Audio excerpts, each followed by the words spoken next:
Et bonjour mes petits couche-tard, mes petits lève-tard. Oui, parce que là, on n'a plus que ça à foutre, dormir, aller, de passer du lit au canapé, du canapé à la télé, de la télé à l'ordinateur, de l'ordinateur au téléphone, du téléphone au lit, du lit au canapé, et on n'a que ça à foutre, évidemment, en passant par la cuisine, la salle à manger.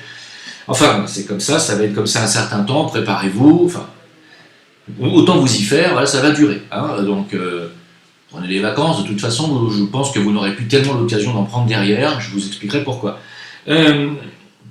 Juste pour vous dire, alors je vais faire une petite parenthèse humoristique, narcissique si je puis dire, juste avant de passer à la suite des opérations qui derrière sont, enfin, à la suite de l'actualité qui est beaucoup plus grave. Hein. Juste voilà, j'étais en train de faire une petite recherche sur internet pour voir s'ils avaient rétabli la guillotine pour nos traîtres d'élus qui siègent à ce gouvernement. Et en faisant cette petite recherche pour voir si Buzyn était cité, ou Macron, ou Édouard Philippe était cité parmi les prétendants à la guillotine, je tombe sur un article sur ma gueule, dis donc. Merde. Ouais, Valeurs Actuelles. Ah, Valeurs Actuelles. Alors, c'est un magazine scientifique et intellectuel, hein, mais quand même. Merci, Valeurs Actuelles. Alors, j'ai balancé cet article à un copain qui ne sait pas que je suis alerteur sur YouTube, parce que la majorité des gens qui me connaissent ici me connaissent comme artiste. Ils ne savent pas que je suis youtubeur, alerteur. Voilà. Donc, je lui envoie ça, il me dit, bah tiens, bien fait pour ta gueule, si tu disais pas autant de conneries, tu n'aurais pas un article dans un magazine. Autant de conneries, d'accord. Donc, j'ai dit, mais tu l'as lu l'article quand même ou... Parce que c'est un article qui date du 10 mars. Enfin, alors écoutez bien, parce que j'ai trouvé le 10 mars, hein, donc c'est ce que j'avais dit avant le 10 mars. Donc voilà, Valeurs Actuelles, je vous mets l'article. Jim Leveilleur, un internaute identifié par le journal comme un diodoniste. Ah, je m'arrête 2 minutes. Du bist ein diodoniste? Tu seras exécuté. Du bist ein diodoniste? Bah ouais, j'aime bien Dieudonné, je trouve que c'est un génie de l'humour, ouais, pourquoi? Tu bist un diodoniste, tu vas être exécuté. Tu es dissident. Oui, mais on est, vous savez, on est plusieurs millions à aller de... Ta gueule, tu vas aller en prison. Bon. Qu'est-ce qu'il a fait déjà, Dieudonné? Il a fait quoi déjà? Ah, il a été condamné à 2 ans de prison pour détournement de fonds. Ouais, enfin c'est en appel, mais je suis pas... Mais j'avais voté pour Balkany aussi, c'est pas... Ouais, mais ça, c'est pas grave. Mais il a quand même pris plusieurs années de prison pour... Ta gueule! Tu es un diodoniste. Aujourd'hui, c'est beaucoup plus grave de supporter un humoriste qui fait des sketchs que d'avoir voté pour Balkany qui a détourné des millions de fonds et a pris de la prison ferme pendant plusieurs années, lui et sa femme. Ou c'est encore plus grave, c'est beaucoup plus grave d'écouter des sketchs de Dieudonné que d'avoir voté pour Macron qui aujourd'hui est en train de mettre la France dans un état que je ne peux même plus nommer. C'est très très grave aujourd'hui d'être diodoniste. Il vaut mieux suivre Buzyn, il vaut mieux suivre Macron qui font des trahisons nationales. Ça c'est bien, c'est pas passible de prison. C'est pas passible de... pour le moment. Alors donc je suis du mauvais côté de la barrière, vous l'aurez compris. Je suis donc un diodoniste. Très bien. Alors la suite de l'article. Oui, c'est pas très humoristique ce que je viens de faire, je sais, mais c'est improvisé. Hein. Alors la suite de l'article. Donc Jim Leveilleur diodoniste semble bien renseigné, nous dit-il. Tiens, je peux tout renseigner de quoi? Le 10 mars, il avait exposé ses prédictions sur Facebook, oui, et pas seulement, sur YouTube aussi, prévoyant, après la fausse pandémie, j'ai pas dit que c'était une fausse pandémie, mais une pseudo-pandémie, c'est pas pareil, la quarantaine. J'avais donc prédit la quarantaine et interdiction de manifester. Et alors, où est-ce que je dis les conneries, là? Parce que je cherche. Parce que la quarantaine et l'interdiction de manifester, elle n'est pas arrivée tout de suite derrière. D'accord. Il annonce l'arrivée prochaine de l'armée dans les rues. Oh, mais il dit que des conneries, Jim Leveilleur, dis donc. Ah oui, bah, j'ai pas dit le confinement, j'ai raté ça. Enfin, pour moi, la quarantaine, ça voulait dire confinement. Oui, alors Jim Leveilleur avait prédit fausse pandémie. Non, j'ai jamais dit fausse pandémie. Il avait prédit qu'après la fausse pandémie, donc ce qui est faux, la quarantaine, interdiction de manifester et l'armée dans les rues. Oh, monsieur, alors, qu'est-ce qu'il dit comme connerie, Jim Leveilleur? Il dit que des conneries, hein? Et puis, derrière, il avait prédit donc l'écroulement bancaire global avant que ne vienne le temps d'une rébellion des peuples menant au chaos et donc à une dictature militaire. Oui, alors évidemment, ça n'est pas encore arrivé, donc on peut dire que Jim Leveilleur dit moitié de choses qui sont arrivées et l'autre moitié de conneries. Attendez, et si on faisait preuve d'un petit peu de patience? Moi, je ne veux pas donner de date, vous savez que j'aime pas les prédictions datées, mais à partir de mai, il y a de grandes chances que le système bancaire s'écroule définitivement. Mais bon, on verra si je dis... Tant mieux, et si je me gourre? Tant mieux. Tant mieux. Mais tant mieux, si je me trompe, tant mieux. Voilà. Alors où je vous parle, la Fédérale Banque américaine injecte 100 milliards de dollars par jour pour sauver les banques qui sont déjà en faillite. Mais je dis que des conneries. Hein. Voilà. Et au final, donc pour finir, j'avais dit dans les citations sur Facebook que Satan se masturbe de joie avec ses petits copains. C'était pour la forme. Parce que c'est effectivement, oui, c'est un plan satanique en ce qui me concerne, c'est les forces de l'ombre qui font tout ça. Je sais que vous n'y croyez ou n'y croyez pas. Maintenant, si vous me suivez un petit peu depuis longtemps, vous devez être ouvert à ces questions. Voilà. C'était juste pour vous dire merci Valeurs Actuelles. Merci de me faire passer à la postérité en tant que connard, donc dieudoniste du mauvais camp. Mais l'avenir et l'histoire nous dira qui, en ces temps historiques actuels que nous vivons, qui était du bon côté et qui était du mauvais côté. Est-ce que les conspirationnistes d'aujourd'hui ne sont pas finalement ceux qui demain seront reconnus comme ceux qui avaient dit la vérité? Seul l'avenir nous le dira, vous savez. Ce qui compte, c'est d'être honnête et de penser dire la vérité. Moi, je pense vous dire ce que je vois. J'avais dit que l'armée arriverait dans les rues, il y a encore 10 jours, personne n'y croyait. Personne ne me croyait. Quand j'avais dit que l'armée avait débarqué en Italie, tout le monde m'écrivait pour me dire « tu dis des conneries, il n'y a pas l'armée en Italie ». Quand 2 jours après, elle a débarqué sur Paris et que j'ai dit qu'elle allait arriver, tout le monde m'a dit « c'est pas vrai, il n'y a pas l'armée dans Paris ». Voilà. Et aujourd'hui, il y a encore des gens qui me disent « ils sont où les troufions dans les rues ?» pas... Non. Là, alors je vous parle, l'armée est même à Marrakech. Alors vous allez me dire, mais comment ça se fait qu'ils n'interviennent pas? Pourquoi ils ne bougent pas, l'armée? Ils sont là, mais ils ne bougent pas. Effectivement, ils ne bougent pas. Mais qu'attendent-ils? À votre avis, pourquoi l'armée est-elle dans les rues et pourquoi ne bouge-t-elle pas? Sachant qu'il y a un nombre considérable, et pour parler que de la France, hein, un nombre considérable de Français qui n'obéissent pas à la loi de confinement, qui continuent à marcher dans les rues, à acheter du Coca-Cola, à sortir juste pour acheter 3 bouteilles de Coca, vous pouvez trouver les vidéos partout.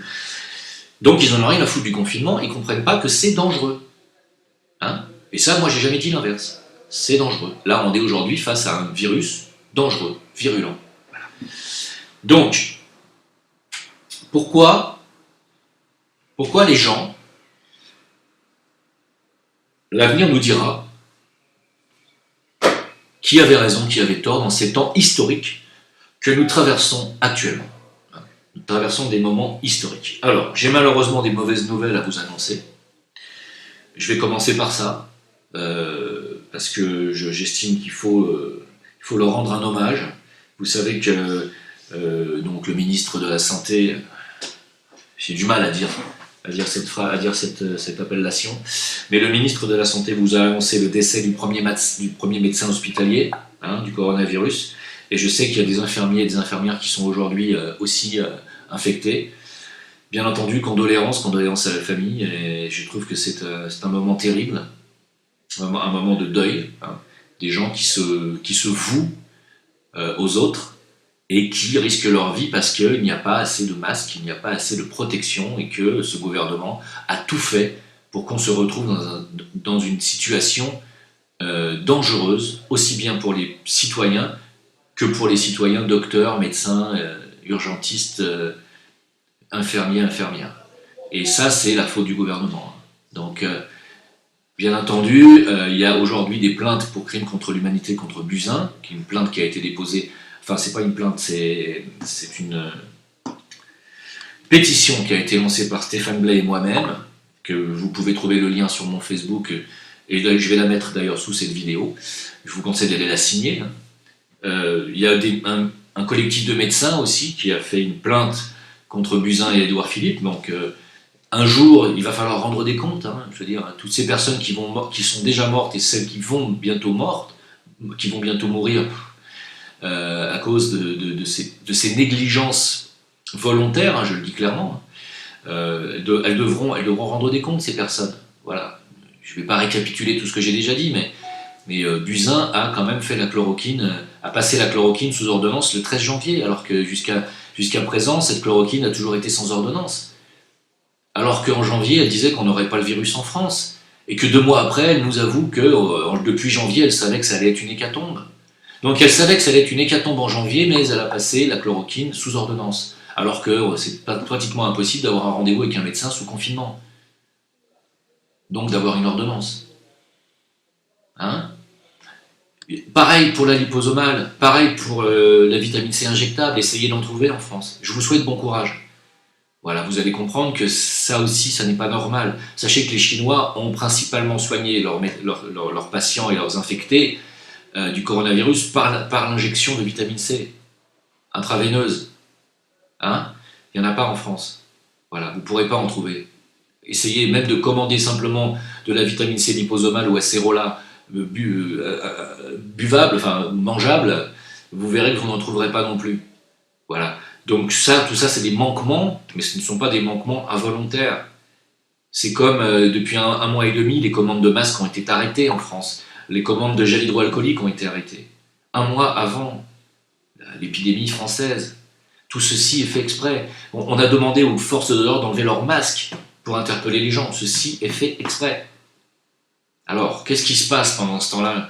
Parce que, évidemment, là, on va pas tarder à arriver aux 15 000 morts dans le monde entier. Hein, on a à peu près à la barre des 15 000 morts et des 300 000 infectés dans le monde entier. Quand je dis que c'est une pseudo-pandémie, ce n'est pas sur la dangerosité que je dis ça. Le virus, si vous l'attrapez, effectivement, ça peut être très grave et ça peut être mortel. Je n'ai jamais dit le contraire. Mais vous avez une chance infime de l'attraper. 300 000 infectés dans le monde entier et 15 000 victimes dans le monde entier. C'est infime sur le monde entier. Sachez qu'en Chine, il y a 30 000 morts par jour. C'est la mortalité normale, hors virus, hors pandémie de la Chine. 30 000 morts par jour. On est à 15 000 morts sur 2 mois dans le monde entier. Relativiser. Effectivement, je répète, cette crise est grave et sérieuse et il faut observer les règles de confinement et surtout hygiéniques de quarantaine. Mais relativisez, vous avez une chance infime d'attraper le virus si vous n'êtes pas en contact avec les gens. Voilà. Le risque n'est pas un risque zéro, mais c'est un risque très faible. 15 000 morts, on est très loin des millions de morts prédits par la fondation Bill Gates. Très très loin. On est très loin aussi des pronostics de je ne sais plus qui avait dit ça en France, qu'il y aurait 500 000 morts. On en est très loin. Très très loin. On est à quelques centaines de morts pour le moment. On n'est pas à des milliers, et on n'est pas à des dizaines de milliers, ni des centaines de milliers. On en est très loin. C'est pas pour vous dire que c'est une bonne occasion pour aller dans la rue et aller faire un barbecue. C'est pas ce que j'ai dit. Hein. Alors, je dis que simplement que cette crise, effectivement, est anxiogène. Évidemment, tout le monde a la trouille. Mais ça cache quelque chose d'autre. L'armée est dans les rues et elle n'intervient pas. Pourtant, les forces de l'ordre nous a dit la nuit dernière, c'était une boucherie, parce que la nuit dernière, il y a eu des échauffourées. Alors, où est-ce que c'était? Attendez, je vais vous le dire tout de suite. Attendez, je vais vous le dire tout de suite que j'avais fait ma petite revue de presse. Voilà, nuit d'enfer à Clichy-sous-Bois, nous dit-on cette nuit. Les policiers interviennent à plusieurs reprises, mais ils n'arrivent pas à faire appliquer la loi de confinement. Alors l'armée est dans les rues, qu'est-ce qu'ils attendent alors? Pourquoi ils n'y vont pas? Pourquoi n'y vont-ils pas? Pourquoi on voit-il les policiers sans masque? Alors qu'on a l'armée qui a des équipements qui pourraient y aller avec les masques. Non, on envoie la police à l'abattoir.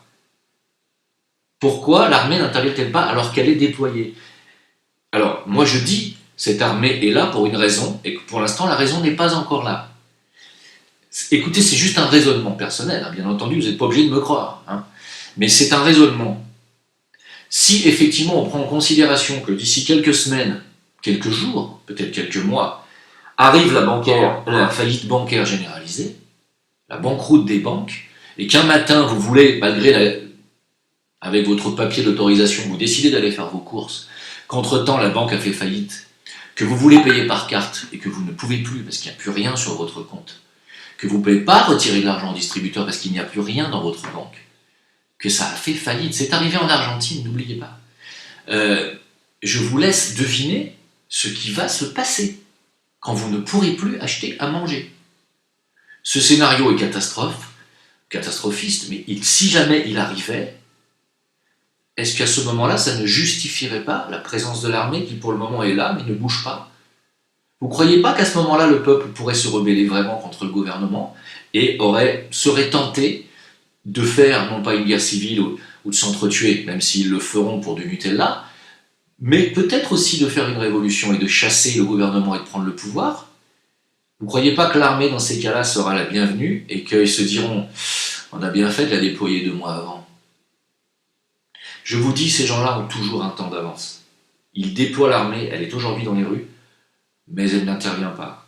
Alors que les gens n'observent pas les règles de quarantaine ni de confinement et qu'il y a, déjà des bagarres, il y a déjà des pillages et que l'armée n'intervient pas. Donc elle est là pour autre chose. Et moi je sais pourquoi elle est là. Elle n'est pas là pour empêcher les émeutes ou les affrontements ou les pillages. Elle est là pour empêcher que le peuple de France ait l'idée, un matin, d'aller faire la révolution. Ce n'est que mon avis. Mais je suis complotiste, n'oubliez pas que je dis que des conneries. N'écoutez pas l'avis d'un petit youtubeur qui dit des conneries.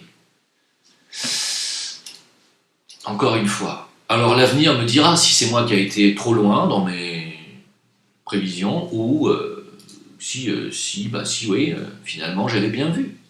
Voilà, l'avenir nous le dira. Hein. Ok? Alors, je vais faire la petite revue de presse, on y va? Je vais bien. Bien, alors pendant que vous êtes confinés, et pendant que nous ne pouvons pas aller manifester, vous le savez, la loi, donc, urgence coronavirus est passée. Ah, alors là, tout le monde est content. Chouette, l'Assemblée nationale a voté le plan urgence coronavirus. Ça y est, on va avoir des masques, on va avoir du gel hydroalcoolique, on va pouvoir peut-être même reprendre le travail avec toutes les mesures de précaution sanitaire. C'est le plan urgence coronavirus. Non. C'est pas ça le plan urgence coronavirus. Le plan urgence coronavirus, ça va donner le droit à LREM, et tous les gens qui travaillent pour les Rothschild, pour la destruction de la France et de vos acquis sociaux, de supprimer les 35 heures, bon, ça encore à la limite, de supprimer vos congés payés, et de vous dire quand et comment vous aurez le droit de prendre des vacances une fois que la crise sera terminée. Ça, ce n'est qu'un petit début. Mais la loi urgence coronavirus va leur permettre de passer la destruction de tous vos acquis sociaux, et ce, de manière non pas passagère, mais durable.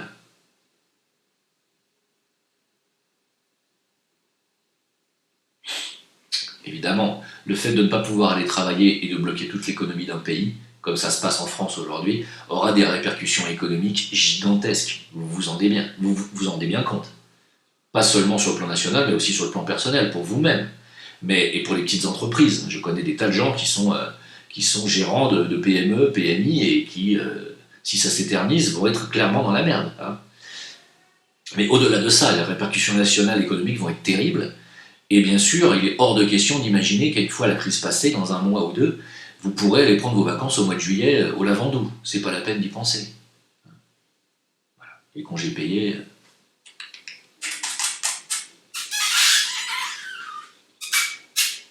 Ça vous rappelle quelque chose? C'est même pas la peine d'y penser, voilà. Donc ils sont en train d'enlever tous vos acquis sociaux, les uns derrière les autres. Et ça, c'est grâce à la loi urgence coronavirus. Hein. Coronavirus sert donc à ça aussi. Ok, très bien. On note, hein, on note quelque part, c'est noté? Merci. Alors, je vais continuer parce que c'est tellement surréaliste hein, ce qui se passe. Alors, dans les EHPAD, c'est-à-dire les centres pour les personnes âgées, on redoute la mort de 100 000 personnes âgées. Merde! 100 000 personnes âgées qui pourraient mourir? C'est-à-dire pire que la canicule de 2003 qui avait fait 15 000 morts parmi nos personnes âgées. 100 000 morts parce qu'on va les laisser mourir en fait, c'est ça? Parce qu'il n'y aura pas de chloroquine pour les personnes âgées? C'est quoi le problème? Comment va-t-on laisser mourir 100 000 morts? 100 000 morts de retraités, bien sûr. Ça va coûter beaucoup moins cher à la caisse des retraites, dites-moi ça. Ça fait le bonheur de certains finalement, non? Si ça arrivait, ça ferait le bonheur de beaucoup de gens, ça. Hein, pendant ce temps-là, la popularité d'Emmanuel Macron bondit et dépasse la barre des 50% selon un sondage. C'est bien. Si c'est vrai, il y a de quoi vraiment se poser des questions, sincèrement. Hein, oui, là, il y a vraiment de quoi se poser des questions, parce que là c'est quand même. Là, moi je dis que là, c'est difficile de trouver mieux. Hein, donc on est à 450 décès en France et 5226 hospitalisations. Là c'était le 20 mars, donc là on est plus que ça, on est le 22, donc beaucoup plus. Voilà. 450 morts et 5200 hospitalisations et on en est là. Hein. Ok, très bien. Ok. Alors à Gaza, Vous allez me dire, Gaza, on s'en fout, Jim, parle-nous de la France. Oui, à Gaza, 2 premiers cas recensés dans la bande de Gaza. 2 premiers cas. Donc vous vous doutez bien, dans la bande de Gaza, qui est l'endroit le plus dense en population du monde entier, hein, la bande de Gaza. Je vous laisse deviner ce qui risque de se passer pour les Palestiniens s'il n'y avait pas immédiatement la loi de quarantaine et de confinement qui s'applique. Je vous laisse deviner. Pendant ce temps-là, l'armée israélienne va se servir dans les hôpitaux à Gaza de tas de matériel médical. Ça, c'est open bar, il n'y a pas de problème. Alors, je reste calme. Je reste calme. Pendant que Prague reconnaît avoir détourné des masques destinés à l'Italie, ça c'est la solidarité européenne qui n'existe pas, qui n'existera jamais. Ben, la Russie, elle, va déployer de l'aide, envoie de l'aide, des médecins spécialisés en virologie, ainsi que des équipes militaires de nettoyage, de désinfection, pour l'Italie. Et oui, on peut dire merci à la Russie de venir aider l'Europe bien affaiblie par l'Union européenne, qui a foutu la Grèce à feu et à sang, en ruine, qui est en train de mettre l'Italie à feu et à sang et dans les morgues et en ruine, et qui a foutu l'état sanitaire de la France à plat, avec 0 moyen dans les hôpitaux. Ça, c'est l'Union européenne. Ben, grâce à Poutine, les Italiens ont peut-être une chance d'arrêter l'hécatombe dont ils sont victimes. Merci la Russie, pour tous ceux qui continuent de dire que la Russie est un danger pour les pays européens. Hein, je dis ça comme ça. Je dis ça comme ça. Alors, vous avez vu que les Parisiens, aujourd'hui, ont de la chance. Ils ont beaucoup de chance parce que les forces de l'ordre sont désormais accompagnées de drones avec haut-parleurs qui vont vous rappeler donc les restrictions liées à la pandémie. Hein, comme dans les films de science-fiction. C'est les drones qui vont vous dire « Rentrez chez vous, rentrez chez vous ». Comme dans les films de science-fiction. Ça, c'est une nouvelle ordre mondiale qui se met en place, hein, pour ceux qui n'ont pas pigé. Toutes ces technologies, bien entendu, vont commencer par mettre de l'ordre avant d'être utilisables par les citoyens.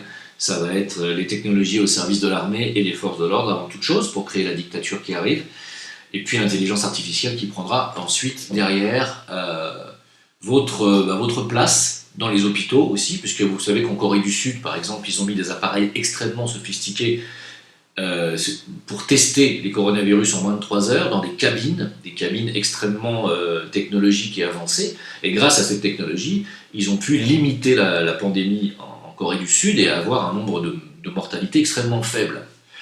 On peut dire que oui, là on va applaudir l'intelligence artificielle et la technologie, n'est-ce pas? On ne peut rien dire d'autre là, on ne peut qu'applaudir. Hein. Et donc vous voyez que ça va remplacer le corps médical, ça va remplacer les infirmiers, ça va remplacer petit à petit, vous voyez comment l'intelligence artificielle va s'imposer. Hein. Là j'extrapole. Alors, coronavirus. Estrosi, vous savez, qui a été infecté par le virus lui-même, hein, vous le savez, annonce que le CHU de Nice va proposer un protocole sur la chloroquine. Oui, madame. Pourquoi? Parce que lui-même a été infecté par ce virus et qu'il a, lui et sa femme, essayé le protocole du docteur Raoult. Alors que, apparemment, il n'était pas facile de trouver de la chloroquine. Mais bon, ils en ont trouvé. Et donc, apparemment, Estrosi va mieux, même s'il est encore dans un état... voilà, il se remet. Et sa femme, elle, nous annonce dans un magazine scientifique et intellectuel, Gala, Laura Tenucci, donc, qui est la femme de Christian Estrosi, nous dit j'ai essayé tout de suite, après ma contamination, le remède à la chloroquine, et en 48 heures, j'étais sur pied. Mais pendant ce temps-là, on nous dit non, il faut quand même tester avant de voilà. C'est juste pour vous dire que peut-être Big Pharma veut absolument imposer son vaccin, et que donc, fatalement, ils ne veulent pas qu'on achète de la chloroquine qui ne rapporte pas beaucoup au labo. Alors là, je suis mauvaise langue quand je dis ça, hein. C'est vraiment très très mauvaise langue de ma part de dire des trucs comme ça. Alors pendant ce temps-là, heureusement qu'on a Belloubet, hein, qui fait des choses intelligentes, comme tous ses confrères de LREN. Elle relâche les détenus dans la nature, hein, pour cause de coronavirus. Elle a dit oui, non, ils sont malades, vaut mieux les relâcher. Hein. Oui, bien sûr, c'est beaucoup plus intelligent. Mais ça encore une fois, hein, ça va dans l'esprit d'équipe de LREM, de tout foutre en l'air. Hein. Pendant que les Russes, eux, grâce à Poutine, font tout pour protéger le peuple. Hein. Peut-être que Poutine n'obéit pas aux mêmes injonctions que les gouvernants français. Peut-être que les Rothschild ont été dégagés de la Russie, et peut-être qu'au final ça permet à son dirigeant de faire un petit peu des choses pour le peuple. Peut-être, ça n'est qu'une supposition bien sûr. Alors vous le savez, la chloroquine est efficace, hein, nous dit-on, hein, puisque Estrosi et sa femme témoignent quand même. Hein. Alors, où sont passés les stocks? Alors, il y en a à Marseille, il y en a à la Timogne, il semble y en avoir dans certains hôpitaux du sud de la France, mais alors sur Paris, non. Hein. Dans les pharmacies centrales des hôpitaux, il y a eu tous les stocks de chloroquine ont été dévalisés, pas dévalisés, mais ont été volés. Hein. On nous apprend ça.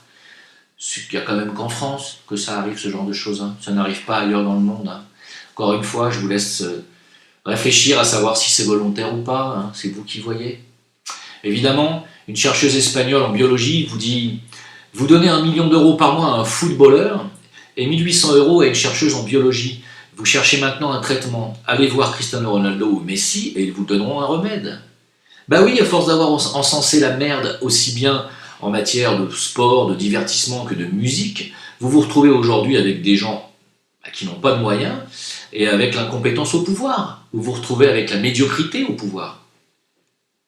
C'est-à-dire, les maîtres du monde aujourd'hui, les princes et les rois et les princesses de notre monde de consommation, c'est qui? C'est les top modèles, les footballeurs, les rappeurs.